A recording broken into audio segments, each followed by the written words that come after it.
morning, Kentucky. Welcome to this ABC 36 News Update. Here's what's making news now. Police search for a suspect overnight after a simple stop turns into a manhunt. It started around 2:30 on South Forbes Road when police say they spotted two men walking down the railroad tracks.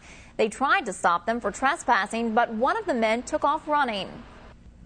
He's trespassing on the tracks. It's a safety issue for people to be out here on the tracks with the trains running and the quarry being active. So that was the purpose for the officer to want to talk to him, was just for his safety to get him off the railroad tracks. And then the person took off running. Now, police say they're not sure why the man took off running, but so far no arrests have been made. More testimony is scheduled this morning in the murder trial of Lewis Buck Ballard. Ballard is charged in the killing of 6-year-old Wesley Mullins. In court yesterday, jurors heard some very technical scientific testimony. An expert witness even linked Mullins' DNA to Ballard's boots. I tested the outside for blood. Whose DNA did you find?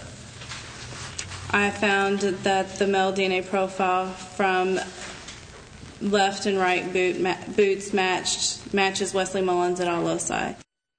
Also yesterday, jurors heard a tape of Ballard's interview with the police detective after Wesley's body was found. On it, Ballard denies any involvement with the death.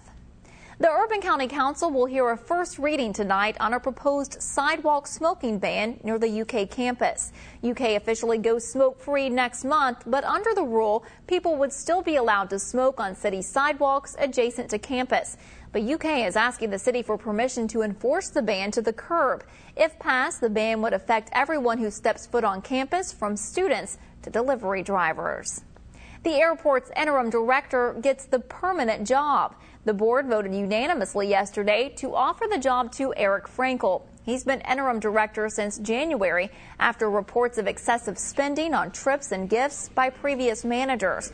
Frankel was praised for implementing all but one of the recommendations made by State Auditor Crit Llewellyn.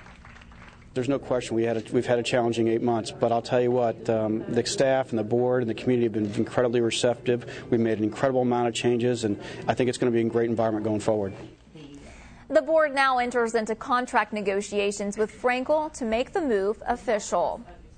Well, soon you'll have more options to fly to Florida. AirTran Airways says it will begin flights to Orlando and Fort Lauderdale next year from Bluegrass Airport. Non-stop flights start in February. And that's all the time we have. Thank you for joining us. Have a great day.